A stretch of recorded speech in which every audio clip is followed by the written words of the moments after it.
Kalau sudah mampu masing-masing menjadi baik dan setia, tidak ada ribut. Kadang-kadang ada orang begini ya, banyak orang sakit jiwa, tahu sakit jiwa? Lihat suami istri baik, dia tidak senang, dia tidak suka. Dia coba supaya dua ini menjadi gaduh, betul ya?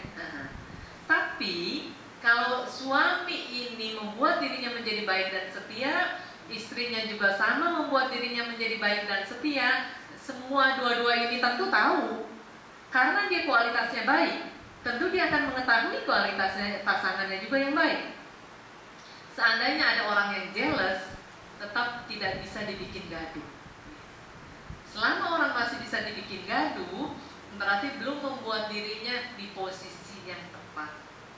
Ya, jadi harus membuat masing-masing di posisi yang tepat. Jadi siapa yang mau bikin gaduh? Tak bisa, tak boleh. Jadi hidupnya bisa selamat. Oh, di rumah bahagia, di mana-mana bahagia. Lahir lagi di kehidupan berikutnya, bahagia lagi. Senang ya? Bisa nggak kita melakukan itu? Bisa. Kalau mau bisa, sebetulnya kita bisa. Kenapa bisa yakin kalau kita ini bisa? Kenapa yakin? Karena di dalam diri kita ada benih-benih kesucian. Untuk merealisasi di mana saja kita ada benihnya, pasti kita bisa. Harus yakin, saya boleh. Ya, bisa sama boleh sama ya? Kita bisa. Jadi harus yakin, harus hidup dengan keyakinan. Saya punya benih yang baik. Benih sebuah janji. Oke, sekarang kita cerita lagi menanam jagung. Jagung masuk lubang, kita tutup tanah, kemudian kita pergi, kita tidak siram, mati nggak? Mati. Sama juga dengan benih yang baik di dalam diri kita, seringkali kita tidak siram. Bahkan kita injak-injak. Ya? Kalau lagi marah kan itu lagi menginjak-injak. Kalau kita sedang marah, marah dia. Bukan cuma diinjak, dibakar. Kalau marah kan panas. Ya, marah kan panas. Ya. Bodohnya kita punya benih yang baik dibakar. Ya. Punya benih yang baik diinjak-injak pula. Lebih baik beginilah, kita berhenti jadi orang bodoh ya. Sudah resign. Belajar untuk jadi orang yang pandai, jadi orang yang bijaksana. Kita harus belajar dari mana? Dari alam, dari kehidupan sehari-hari. Seandainya kita punya benda ini, kemudian kita melekat, kita attach dengan benda ini, kalau kita rasa akhirnya menderita, kita harus pikir bagaimana caranya kita mempunyai benda ini dan kita menggunakan benda ini karena memang kita perlu. Seumpama punya kereta, boleh atau tidak punya kereta? Boleh? Boleh. Kalau beli sendiri. Kalau minta sama jiran tentu tidak boleh. Ya boleh kita punya kereta, boleh. Kalau beli sendiri, jangan minta sama jiran. Kalau minta sama jiran mesti nggak boleh. Oke. Kita punya kereta, kemudian kita memakai kereta ini karena memang kita memerlukan kereta ini. Itu sehat, itu boleh. Tapi kalau kita sudah menjadi melekat dengan kereta ini, nah itu yang tidak boleh. Mempunyai kereta boleh, tapi melekatnya tidak boleh. Kalau melekat tentu menderita. Saya baru-baru ini lihat umat, lihat di Poti, punya kereta baru.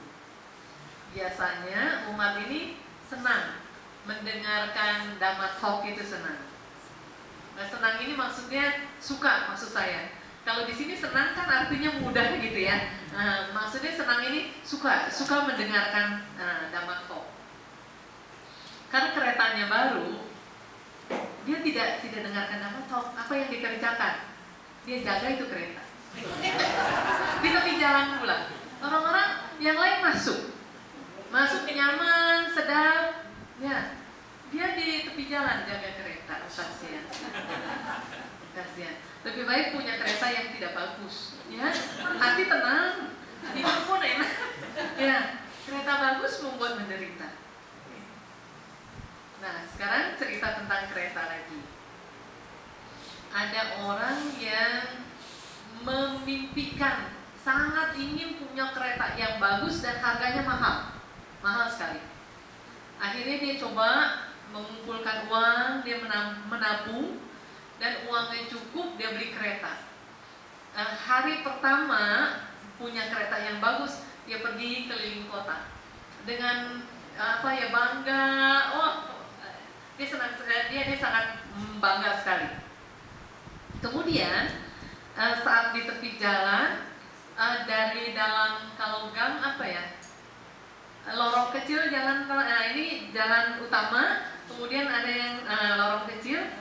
Di sana ada orang yang melempar batu.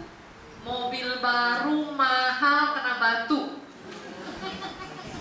Ya, kemudian pintunya agak sedikit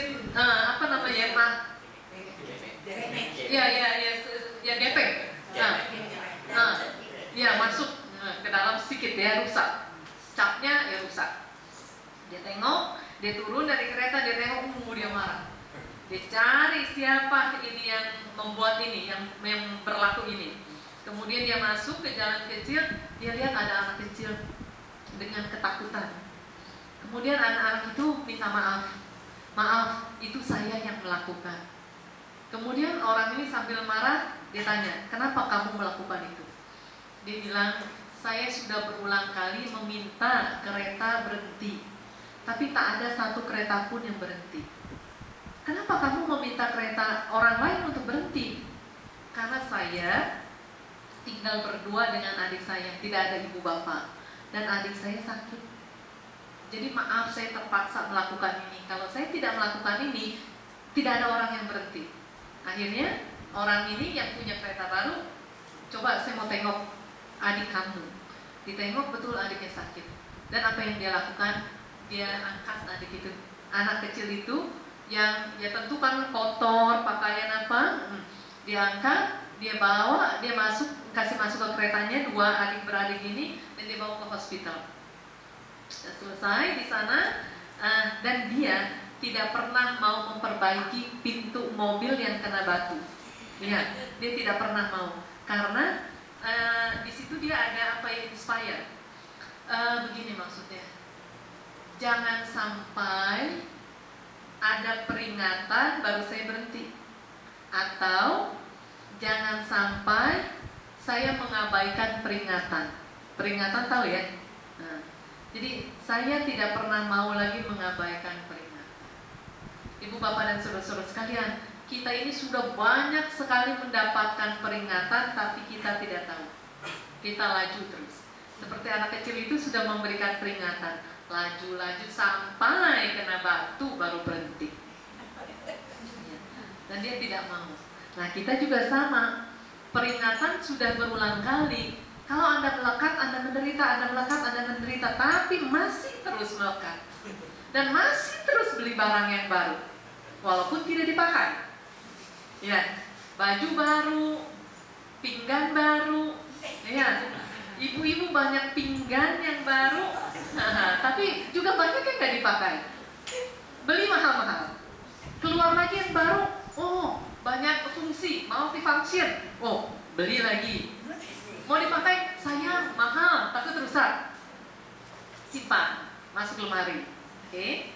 Ada lagi yang baru, beli lagi, simpan lagi. Lalu yang dipakai yang mana? Yang jelek. Betul ya? Yang baru tidak dipakai, mahal, sayang, takut rusak, sampai mati tidak dipakai.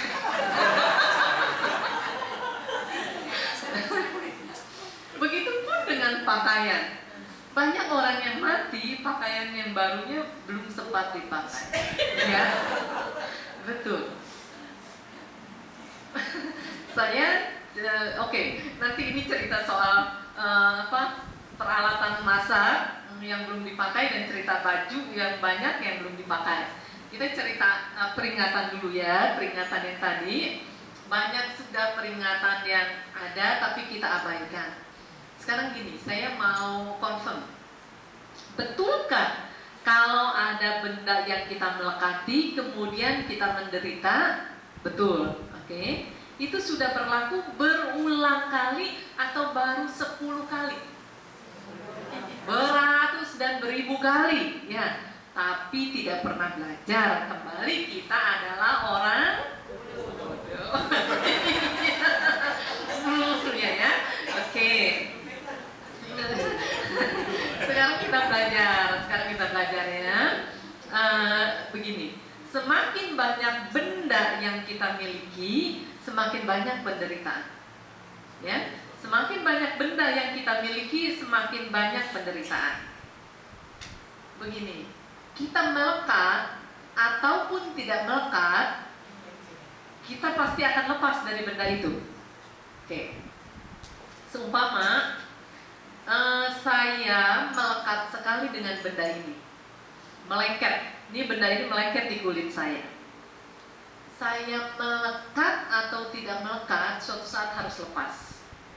Tapi kalau saya sebelum meninggal masih melekat, kemudian pada saat meninggal kan saya menderita. Seperti ini sedang melengket kuat, ditarik begitu. Tentu kulit saya akan mengalami luka. Oke.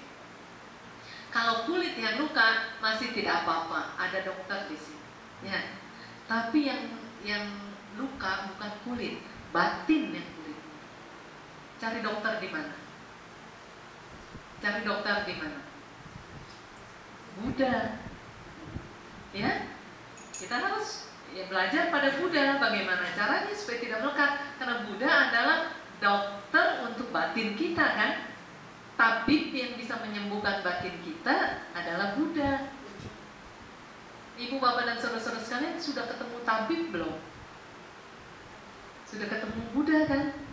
Sudah ketemu apa yang Buddha ajarkan? Resipi untuk obat sudah kita pegang, tapi kita belum pernah pergi ke kedai obat. Bagaimana bisa minum obat ke kedai obat pun tidak pernah. Betul ya, semua sudah pegang resipinya ya? Sudah. Pandai. Ya sudah pegang itu termasuk pandai, tapi bodohnya cuma dipegang terus. Nah, itu bodoh ya. Kadang dipuji, kadang dicela. Tadi dibilang pandai, kemudian dibilang bodoh lagi. Tapi memang itu, kadang kita pandai, kadang kita bodoh. Sekarang begini, kita tengok mana yang pandai, mana yang bodoh. Yang bodoh ini kita jangan lakukan lagi. Yang pandai harus kita lanjutkan. Resipinya sudah ada di kita. Ya kita tinggal pergi ke kedai obat dan kemudian kita meminum obat itu. Kalau kita meminum obat dhamma, kita sembuh. Nah, sekarang mengenai melekat. Seandainya kita masih melekat, bisa kita pisah dengan apa yang kita melekati karena by nature, karena kita meninggal. Bisa juga sebelum meninggal kita sudah melepas kemelekatan itu. Jadi sebelum meninggal belajar melepas. Saatnya meninggal, saat berpisah sungguhan sudah tidak menderita lagi karena memang sudah pelan-pelan sudah dilepas. Ibu, bapak, dan saudara-saudara sekalian harus diingat ya, melekat dan meta itu beda. Itu tidak sama. Jadi ibu bapak mempunyai cinta kasih terhadap anaknya, tapi bukan berarti melekat terhadap anaknya. Kalau mempunyai cinta kasih dan melekat, seumpama air susu rusak dengan nila. Ya. Betulkah banyak orang tua yang menjadi menderita karena anaknya? Betul ya? Karena mencintai dan melekat. Jadi minuman yang baik tercampur dengan racun. Jadi kalau punya benda yang baik, seumpama susu yang sehat, jangan dicampur racun. Kalau dicampur racun tidak sehat. Ini banyak dari kita campur racun, ya. Sekarang begini, kita harus tahu apa bedanya melekat dan meta. Kalau melekat itu sifatnya menarik, grab gitu ya. Nah, kalau melekat. Tapi kalau meta sifatnya memberi. Itu harus tahu beda. Jadi kalau ibu bapak ingin mengikat anaknya, nah itu berarti melekat. Tapi kalau memberi kasih sayang, memberi arahan, memberikan bimbingan, menjaga dengan mengikat berbeda. Nah, ya itu akhirnya semua menjadi baik. Tidak mudah jadi ibu, jadi bapak tidak mudah. Menjadi ibu bapak tidak mudah. Lebih tidak mudah lagi kalau tercampur melekat. Lebih tidak mudah lagi. Mau tahu cara yang mudah? Jadi ayah, jadi banteng.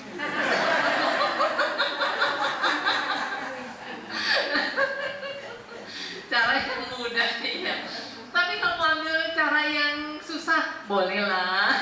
Ya. Cuma harus lebih hati-hati lagi. Harus lebih hati-hati. Banyak orang bilang menjadi biku, bikuni itu susah. Tapi lebih susah lagi menjadi perumah tangga. Itu lebih susah lagi. Boleh menjalani kehidupan sebagai perumah tangga, boleh. Cuma kita harus tahu jalannya itu lebih susah lagi daripada biku-bikuni. Betul ya? Jadi berhubung. Nah sekarang gini, lay people dengan Sangka members, kadang-kadang lay people bilang sebentar ya, biku-bikuni harus berjuang. Betul, biku-bikuni harus berjuang. Sekarang pikir begini, menjadi biku-bikuni dan kemudian ada lagi yang menjadi perumah tangga. Kehidupan sebagai perumah tangga lebih susah ya, lebih teruk ya, lebih susah. Kehidupan biku-bikuni juga susah, tapi yang ini lebih. Kalau para perumah tangga, lay people kata biku-bikuni harus berjuang, itu betul. Berarti juga harus pikir lay people harus berjuang lebih lagi. Karena lebih susah, betul ya? Kondisinya lebih susah. Harus lebih lagi. Jadi prinsipnya begini, kita harus melakukan yang terbaik yang bisa kita lakukan. Karena besok lusa kita nggak tahu setelah kita meninggal ini lahir jadi manusia lagi atau tidak gitu. Karena dari tadi kita sudah menyadari, saya bodoh kan gitu. Nah kalau sudah menyadari, saya ini bodoh gitu kan, berarti kita harus berusaha benar-benar melakukan yang terbaik yang bisa kita lakukan. Harus buka mata lebar-lebar gitu. Jangan sampai salah arah. Kalau salah arah, lagi menangis. Oke, jadi sekarang kita kembali lagi ke Udana ya. Kembali lagi ke Udana. Jangan melakukan kesalahan terbuka maupun sembunyi, ya kan, takut dan tidak suka akan penderitaan, berarti jangan melakukan kesalahan terbuka maupun tersembunyi. Terbuka ini maksudnya biarkan semua orang lain tahu, marah ya marah kan begitu, atau sembunyi-sembunyi, menipu orang misalnya, gossiping, nah itu kan sembunyi-sembunyi kan. Jadi untuk yang case yang ini terbuka maupun tersembunyi kita tahu itu salah, tapi kita lakukan. Ada lagi yang lebih teruk lagi, karena maaf kembali kita harus bicara karena kita ini bodoh. Karena kita ini bodoh, kadang-kadang, seringkali kita tidak tahu kalau yang kita buat ini salah.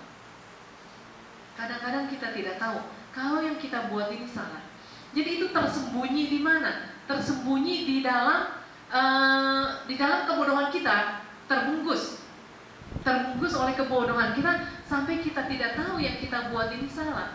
Kita pikir yang kita buat ini benar.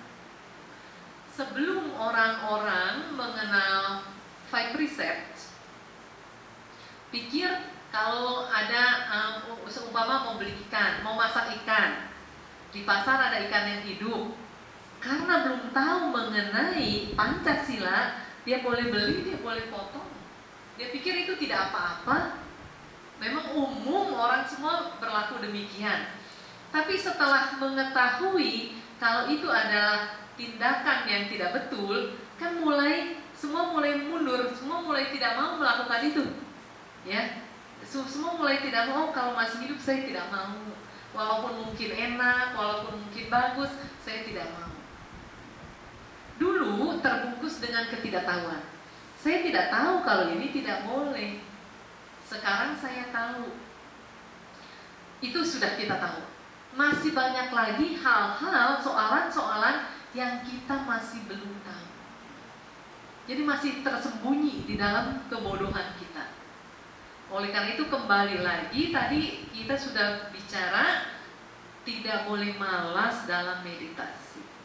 Karena dalam meditasi itu nanti bisa kelihatan, bisa terlihat, nampak, oh ini tidak betul, oh ini betul, bisa nampak. Jadi sangat penting kita harus melakukan meditasi. Jangan pikir nanti, atau saya tidak bisa meditasi, jangan pikir demikian. Kalau seandainya kita berpikir, saya tidak meditasi, saya tidak bisa meditasi, seharusnya muncul lagi pemikiran, karena saya tidak bisa meditasi, saya harus bisa meditasi. Jangan berpikir, saya tidak meditasi, biarkan saja orang-orang lain yang bisa meditasi. Ya orang lainnya dapat manfaat. Ya. Kalau kita pikir, saya tidak bisa meditasi, oh berarti saya harus belajar. Kalau sudah tahu tidak bisa, kemudian tidak mau belajar, kapan mau bisanya? Mau nunggu terlambat? Mau menunggu supaya bisa diam dipaksa oleh stroke? Ya, kan banyak orang yang setelah stroke oh baru bisa diam, diamnya koma. Mau tunggu sampai demikian? Sebentar lagi titik, full stop. Ya, selepas koma kan full stop ya. Ya, jadi jangan dipaksa oleh kita punya penyakit baru kita bisa diam. Kalau kita tidak punya penyakit apa-apa, apakah salah kalau kita duduk diam? Tidak salah ya? Kalau tidak salah ya kita lakukan. Apa mau tunggu semua sakit, back pain, nah baru mau duduk meditasi?